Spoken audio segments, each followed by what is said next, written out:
मराठी भाषा बोलने को लेकर महाराष्ट्र नवनिर्माण सेना के कार्यकर्ताओं द्वारा लोगों को रोककर मराठी भाषा बोलने पर मजबूर किया जाना, क्या यह गुंडागर्दी नहीं है?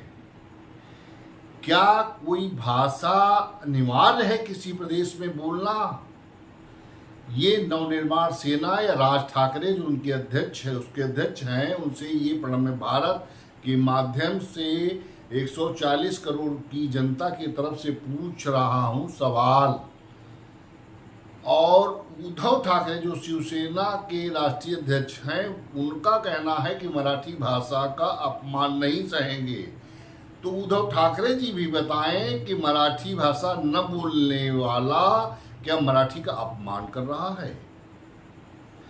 दर्शकों, आप देख रहे हैं प्रणम्य भारत का खास वो ज्वलंत मुद्दा।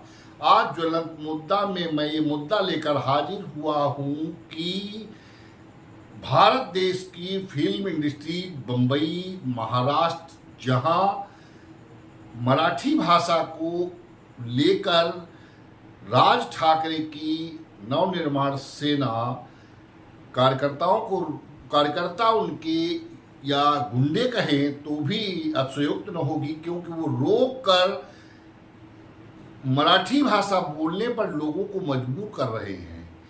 क्या ये किसी लोकतंत्र की हत्या नहीं है?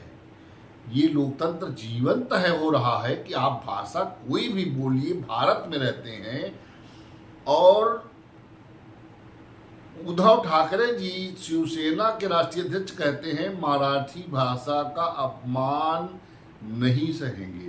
तो उनसे ये सवाल बनता है, पूछ रहा हूं कि मराठी भाषा का अपमान किसने किया? हिंदी बोलने वाला व्यक्ति क्या मराठी का अपमान कर रहा है, या अंग्रेजी बोलने वाला मराठी का सम्मान कर रहा है, या मराठी बोलने वाला हिंदी का सम्मान कर रहा है? आपने ये निर्धारण किया कैसे? मतलब महाराष्ट्र में रहना है तो मराठी ही बोलना है ना? लोकतंत्र के दायरे में रहिए, अपनी वहीं तक सरहद रखिए, क्योंकि भारत के प्रधानमंत्री नरेंद्र मोदी अधिकांश भाषण अपने जो है हिंदी में ही देते हैं। क्योंकि हिंदी अगर राष्ट्रभाषा अभी तक नहीं हो पाई है तो ये देश का दुर्भाग्य है और देश की सरकारों का दुर्भाग्य है। क्योंकि हिंदी भाषी हमारे उत्तर प्रदेश के सटे जनपद सीतापुर का एक तीर्थ नैमिषारण्य जो है, वहाँ विभिन्न प्रांतों से लोग आते हैं, न उनकी कोई बात जानता है, न कोई भाषा जानता है, लेकिन वहाँ के लोग, तीर्थ पुरोहित और दुकानदार, वो भाषा सीख गए हैं। तो ऐसा नहीं कि महाराष्ट्र में क्या हिंदी लोग नहीं सीखना चाहते? अरे भाई, अगर बिहार का व्यक्ति जा रहा है, उत्तर प्रदेश का जा रहा है और अन्य प्रदेश के लोग जा रहे हैं, तो वहाँ के लोग, दुकानदार या जो भी लोग हैं, वो भाषा सीखें। अगर व्यवसाय चलाना है तो उनको सीखना होगा, और नहीं सीखना होगा तो जैसे नैमिष में वो लोग आते हैं, दर्शन किए, पूजन किए, और अगर आपको महात्म बताओगे तो कुछ पैसा पाओगे, नहीं तो वापस जाओ। कुल मिलाकर भारत में एक कहावत है कि 1 किलोमीटर पर पानी और 3 किलोमीटर पर वाणी बदल जाती है। अब राज ठाकरे जी, आप खिसियाए हैं 2005 चुनाव में, आपको विधानसभा में 288 में से आपने जहां जितने भी उम्मीदवार उतारे, उसमें से 110 सीटों पर आपने विधानसभा में चुनाव में सीटों पर उम्मीदवार उतारे, और उसमें आपकी जमानत जब्त हो गई। एक भी सीट आप जीते नहीं। 288 कुल सीटें हैं, जिसमें से 29 अनुसूचित जाति की हैं और 25 अनुसूचित जाति के लिए आरक्षित हैं और से सामान्य हैं।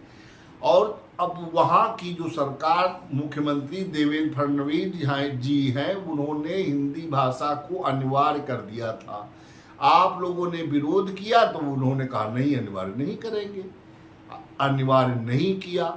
अब एक भाषा तो वो यहाँ बहुत विविधता भाषा, यहाँ जब कोई मराठी कल्चर का अपमान करे, इस बयान को, और यहाँ तक कि उनके कार्यकर्ताओं ने एक लड़की को रास्ता रोक कर अपमानित किया, उसने जद्दोजहद की कि मैं हिंदी ही बोलूँगी। इस पर बिहार के सुपरस्टार निरहुआ जो है, उन्होंने कहा है कि उनकी सबकी दम हो तो हमें वहाँ से भगा कर दिखाएं। अब ये एक बहुत बड़ा पेच फंस गया है कि अगर इस न ये सीट महाराष्ट्र में जो गठबंधन है महाविकास अघाड़ी का, अगर ये विरोध नहीं करता कि ऐसा नहीं होना चाहिए, मराठी भाषा बोलिए चाहे हिंदी बोलिए, तो बिहार में भी विधानसभा चुनाव आ रहे हैं। महाविकास अघाड़ी जो वहाँ की शिवसेना और एनसीपी और वो शिवसेना जो उद्धव गुट के वो दूसरे हैं शिंदे गुट जो है, वो ये सब, इसका असर उत्तर प्रदेश सहित बिहार के चुनावों पर भी पड़ेगा।